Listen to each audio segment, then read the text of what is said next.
Well, what's up again there, guys? Brian here, the 3 Topics Gaming here to share if you know one of my worst best ranking videos to share with you guys today. Now, I would say that 2023 was an interesting year for movies with, the writer's strike and the actor's strike and all this craziness in Hollywood.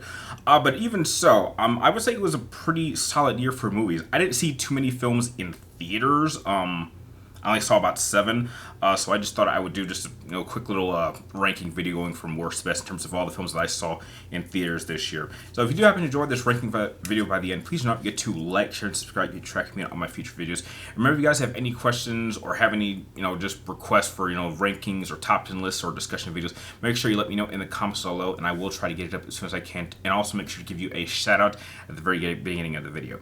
So again, I only saw 7 films in theaters, so I'm just going to start off with what was my least favorite film that I saw this year. And it was actually the last movie I saw this year, and it was unfortunately Ridley Scott's Napoleon.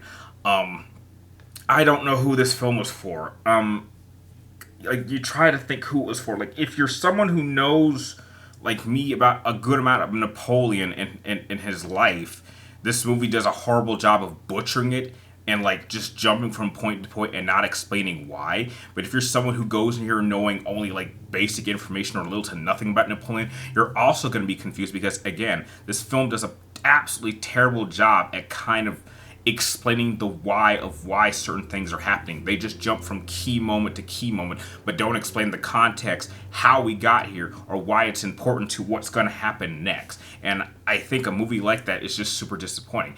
It wasn't a bad movie. I think it was just okay. I mean, I would say performance-wise, everyone did an okay job. Visually, the cinematography was good.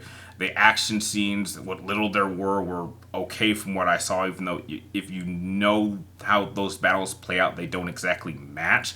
I am curious how the 4-hour cut is going to do, if it's going to fix some of these problems, but I will also say that this film spent too much time focusing on the wrong portions of Napoleon's life, and I think that seriously hurts the film. So maybe a 4-hour cut will fix it. Maybe we'll have a situation similar to the Kingdom of Heaven, where if you see the theatrical cut, it's not a bad film, but you could definitely tell that there's some parts missing. But if you see the director's cut, it is easily one of Ridley Scott's best films and like completely changes the entire point of the film, and it's just a phenomenal movie. Maybe we'll get something like that, but highly unlikely. But heck, we'll see what it comes. But unfortunately, the theatrical cut is a movie that I've seen only once, and I don't ever want to see it again, at least in this condition.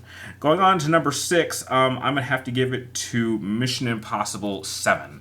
I forget what it's called. I think it's called like Dead Reckoning or something like that. I think this film was fine, but there are just some elements that I just don't think work in cutting a story into 2 parts.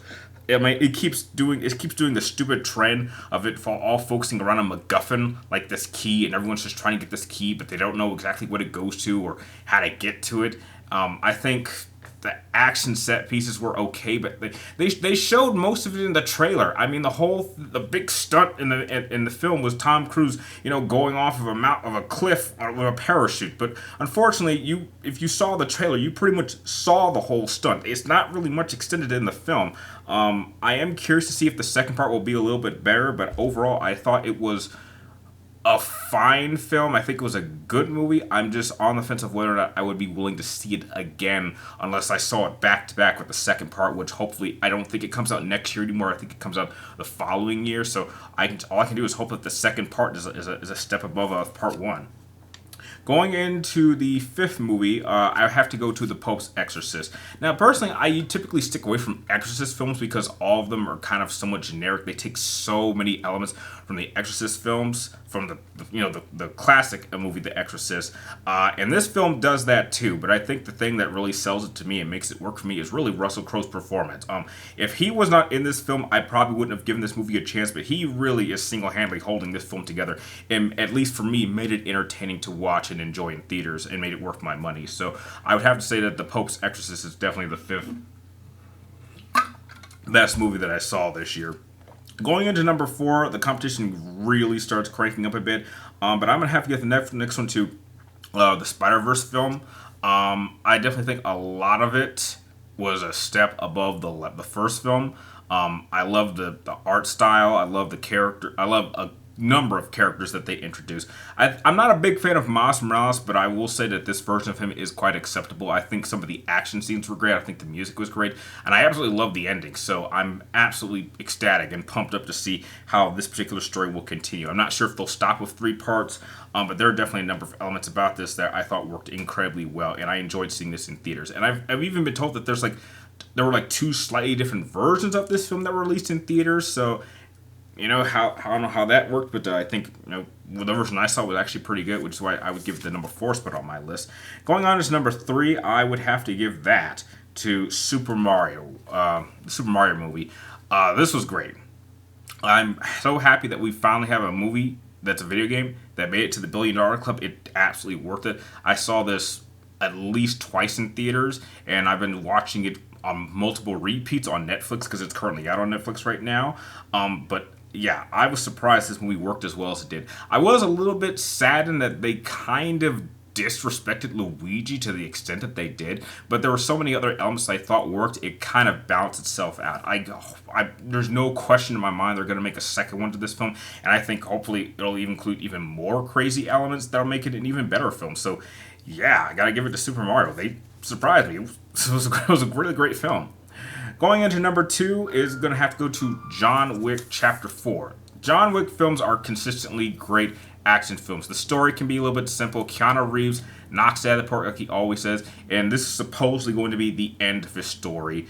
It might not be. If it is, I'm happy with I'm fine with how it ended, but because of its success, it might lead off into a 5th film, which it might hurt this movie's ending, but overall, I thought everything in this film was great. I would say the only complaint that I had in this film was really the entire first third, and not how it played out, but the fact that no matter how much I looked into it, because I saw this film multiple times, and no matter who I've spoken to, no one can tell me why the first third of this film even happened. No one could tell me, because it's never explained why John Wick goes to Japan. The whole first third only happens because John Wick is in Japan, and they don't give you a reason as for why he even went there to begin with. That is my only issue with this film. Apart from that, the rest of the film is incredible. Action set pieces are great, stunts are great, music, great. It's an incredible film. If you haven't seen it, what the hell is wrong with you? But this was a fantastic film. I saw it multiple times. I've seen it multiple times out of theaters since, and fantastic film. Easily, in my opinion, probably the best John Wick film ever made up to this point. And that leaves only really one film that I saw this year that is my personal favorite film that I saw this year, and that was Oppenheimer. I was so stoked for this. I saw this movie in theaters in IMAX. And this was a movie that I did not expect to work as well as it did. I sincerely underestimated Christopher Nolan once again. Now, a lot of people didn't really like Tenet. I thought Tenet had its flaws. I do think it was an okay movie, though I do think it's one of Christopher Nolan's weaker films. But he easily bounced back with this one. I think this movie is going to win a good deal of Oscars. I hope Cillian Murphy wins Best Performance. I hope Christopher Nolan finally gets a Best Directing award. But the fact that they were able to take a 3-hour-long biopic about the man who was responsible for help creating the atomic bomb and make it 3 hours long, and it didn't even feel like it was 3 hours long, mean that this film had incredible pacing. Every single aspect of a film that you could ever expect to be excellent was absolutely presented here. This is probably the only film I would have wanted to see in IMAX. I'm glad that I did see it in IMAX because it led to a pretty intense experience. There was so much tension. I learned so much that I didn't even know about it while going over things that personally I think most of us wouldn't understand, like quantum mechanics and all this stuff. But they were able to tell a truly fascinating story at a period of time that I'm vastly invested in. And overall, it was a surprise. This is like the second time that I've seriously underestimated Christopher Nolan, and he has completely blown my expectations, and I think he blew a lot of people's expectations. I did not expect this film to be as successful in the box office as it was. I thought it would get to, at bare most, $600 million, and the fact that this was only slightly below getting $1 billion is absolutely incredible for a 3-hour biopic that has actually no real action at all except for the explosion. But the build up to that was just so impressive. So yeah, easily Oppenheimer. It was my most anticipated film of this year. I seriously underestimated how great it could be, but yeah, by far it was the best film I saw in 2023. So that is my ranking worst to best of all the films that I saw in theaters. I would like to know what were some of the best or worst films that you saw in theaters. Let me know in the comments down below. And like always, thank you guys for watching. You're awesome, and I'll see you guys next time.